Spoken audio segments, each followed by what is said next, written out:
Indian safari. इस बार मैं complete करने वाला हूँ पूरे कैसल को, जो बहुत ही ज़्यादा बड़ा बनने वाला है और बहुत एपिक होने वाला है। एक बहुत बढ़िया सा विलेजर ट्रेडिंग हॉल बनाना है जिससे हमें अनलिमिटेड एमराल्ड मिलेंगे, जिससे बाद में बीकन बनाने में हेल्प होगी। जू को एक्सपांड करने वाला हूँ ताकि बहुत सारे एनिमल्स ऐड कर सकूँ मैं, और साथ ही साथ हमारा डायमंड बीकन भी कंप्लीट होने वाला है इस बार। वर्ल्ड को और एपिक बनाने के लिए मैंने बहुत सारे चेंजेस किया हूँ जो बहुत ही बढ़िया लगने वाले हैं आपको।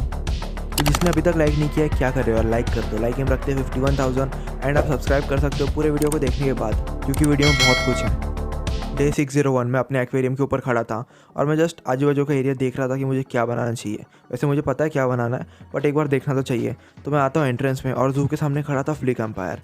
अब मुझे नहीं पता फ्लिक एम्पायर क्या कर रहा है, मैं उससे बात करता हूँ तो मुझे मालूम चलता है फ्लिक एम्पायर जू देखने आया है। मजाक नहीं कर रहा हूँ, जू देखने आया फ्लिक एम्पायर। तो उसको थोड़े गोल्डन कैरेट देता हूँ मैं ताकि मर ना जाए वो गेम के अंदर, और फिर मैं लेके चलता हूँ फ्लिक एम्पायर को जू टूर में। तो उसको सबसे पहले दिखाता हूँ मैं अपना जू वाला लोगो एंट्रेंस में। यहाँ पे कुछ बीएस थे जो फ्लिक एम्पायर को उतने सही नहीं लगे क्योंकि बेचारा डर गया होगा। फिर आगे जाता हूँ मैं एक्वेरियम की तरफ और एक ही साइड कंप्लीट हुआ था, मतलब 1/4 एरिया कंप्लीट हुआ था। और आप लोगों को तो पता ही होगा, अगर आप लोग को नहीं पता तो पुराने एपिसोड देख सकते हो, प्लेलिस्ट मिल जाएगा आपको डिस्क्रिप्शन में। उसके बाद मैं फ्लिक एम्पायर को आगे लेके चलता हूँ। थोड़ा एरिया था यहाँ पे घूमने का, इंडिया का फ्लैग भी था बहुत बड़ा सा, कुछ ज़्यादा ही बड़ा था। फिर यहाँ पे लाता हूँ मैं बर्ड सेंचुरी में, और यहाँ पे भी एक ही बर्ड है जिसको मैं बाद में बहुत सारे बर्ड लाने वाला हूँ, टेंशन की बात नहीं है। अब जब फ्लिक आया ही था और जू देख लिया और गोल्डन कैरेट भी ले लिया, तो इससे थोड़ी मजदूरी करवाता हूँ मैं। मेरे एंडर चेस्ट में कुछ चीज़ें रखी हुई थी, डायमंड का थोड़ा बहुत डायमंड के आर्मर थे और एक इलाइट्रा था। कुछ रॉकेट्स दे देता हूँ ताकि उड़ के देख सके कि हमको क्या बनाना है। तो अब बारी है उससे मजदूरी करवाने की। थोड़े बहुत मैं अपने कैसल का काम छोड़ा था पिछले एपिसोड में, जैसे कि आपको पता होगा। तो अब बारी है कैसल को कंप्लीट करने की। तो मैंने एक चेस्ट में बहुत सारा सामान रख दिया था, तो उसको कुछ सामान देता हूँ। और कुछ ज़्यादा जोश में दिख रहा है फ्लिक, तो कोई बात नहीं, वो पूरा काम कंप्लीट कर देता है मेरा। लेकिन बाद में मालूम चलेगा आपको उसने क्या किया, लेकिन खैर कोई बात नहीं। कैसल को बनाना चालू करता हूँ मैं। तो कैसल के एंट्रेंस और पूरे वॉल लगा देता हूँ मैं।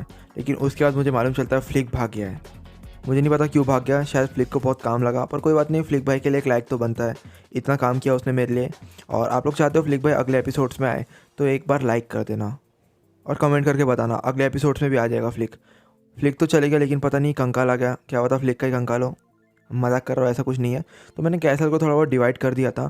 और ये कैसल ऐसा वैसा नहीं है, अगर आपको देखना है ना कैसल कैसा बनने वाला है तो आपको दिख ही जाएगा एंड में। लेकिन ये कैसल जो होने वाला था ना, इसने पूरा पागल कर दिया मुझे। मैं सही में पागल हो गया था कैसल बनाते बनाते। अब पता नहीं फ्लिक भाई तो चले गया, लेकिन पीछे उसके पूरे के पूरे ये मॉब छूट गए। लेकिन उनको मैं मार देता हूँ। और आप लोग देख ही सकते हो कैसल के अंदर कितने सारे रूम हैं, मतलब यार रूम की कमी नहीं है कैसल के अंदर। गेम खेलते खेलते थक जाओगे लेकिन विंजो पर गेम खत्म नहीं होंगे, क्योंकि यहाँ चलते हैं cricket, ludo, free cell, snake rush जैसे 70 से भी ज़्यादा एक्साइटिंग गेम्स। जैसे स्किल्स वैसे गेम, तो खेलो और जीतो लाखों के कैश प्राइज और डायरेक्ट विड्रॉ करो अपने पेटीएम, यूपीआई या बैंक में।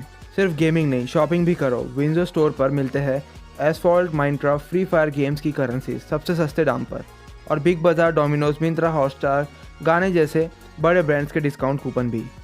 इतना ही नहीं, रोज़ विंजो पर स्पिनर घुमाओ और जीतो रिवॉर्ड रोजाना। 10 दिन लगातार स्पिन स्ट्रीक बनाकर जीतो बाइक एंड स्मार्टफोन। अब विंजो पर इतना कुछ है और कितना बताओ। विंजो डाउनलोड करो और खुद एक्सपीरियंस करो, लिंक डिस्क्रिप्शन में। अंदर मुझे नहीं पता है रूम्स में क्या रखूँगा मैं, लेकिन आप लोग कमेंट करके बताना क्या रखना चाहिए मुझे। वैसे ये तो 1/4 है सिर्फ, इससे बहुत ज़्यादा बड़ा बनने वाला है। तो मैं इस एरिया में आता हूँ और मुझे शुगर केन फार्म तोड़ना पड़ेगा। मैं बताता हूँ क्यों। क्योंकि यहाँ पे बनने वाला है जू। शुगर केन फार्म में एकदम बड़े लेवल में बनाने वाला हूँ अगले कुछ दिनों में। लेकिन उससे पहले मैं रख देता हूँ यहाँ पर अपना बीकन, और बीकन में लेता हूँ हेस्ट 2। अब हेस्ट 2 लिया मैंने और आपने देखे होंगे अचीवमेंट कंप्लीट हुआ। अगर आप लोग बोलो उससे पहले मैं ही बता दूँ, अगर आपको पता भी होगा शायद किसी किसी को, कि जब हम नए वर्ल्ड में जाते हैं एक नए फाइल से, तो वो हमारे अचीवमेंट फिर से आ जाते हैं वापस। जैसे ये कुछ कुछ अचीवमेंट आपको दिख रहे होंगे। अब मैं नए वर्ल्ड में क्यों गया, क्योंकि अभी अभी मैंने गेमिंग लैपटॉप से एक अमेजिंग गेमिंग पीसी में शिफ्ट हुआ हूँ, और उसका सेटअप टूर आपको मिल जाएगा। मतलब गेमिंग पीसी का भी टूर मिल जाएगा और सेटअप टूर भी, वो जिसमें काम चल रहा है, क्योंकि कुछ दिन मेरे बहुत बिजी है। खैर वो बात छोड़ो, मैं आ जाता हूँ अपने पिगलिंग एक्सपी फार्म में, मतलब गोल्ड एक्सपी फार्म में, और मुझे बहुत सारे एक्सपी मिल जाते हैं। गोल्ड का तो उतना काम नहीं है मुझे, क्योंकि अभी मेरे पास में बहुत सारे गोल्ड है। तो मैं अपने पूरे टूल्स को नेदरराइट का बना देता हूँ। नेदरराइट वो नेदरराइट है जो एक ब्लॉक था मेरे पास सिंगल, उसको मैंने वेस्ट कर दिया। अब क्या बताऊँ आपको, गरीबी इतनी है मेरी और उसमें भी मैं क्या क्या काम कर रहा हूँ। खैर कोई बात नहीं, मुझे अभी मालूम चलता है कि मैं अपने बो को भी नेदरराइट का बना सकता हूँ।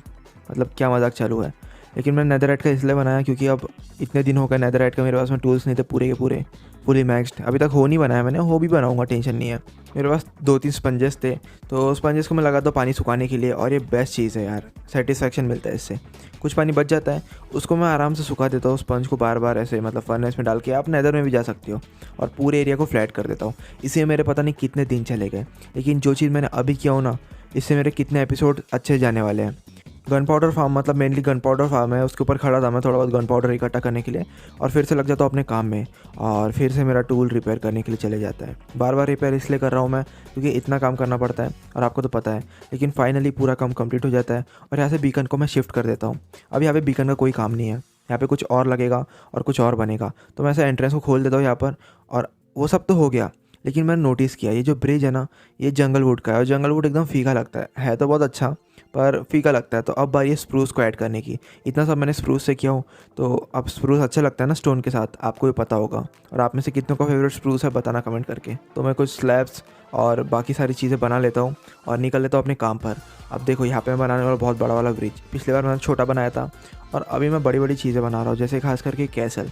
तो कैसल के सामने छोटा सा ब्रिज अच्छा नहीं लगेगा, और ये एक डिवीज़न है, मतलब ये एरिया से मैं उस एरिया में जा सकता हूँ अपने कैसल से सीधा जू तक। तो इसको तो अच्छा बनाना ज़रूरी है। तो कुछ लैंटर्न्स लगाता हूँ मैं, और फाइनली ये पूरे काम को कंप्लीट करता हूँ।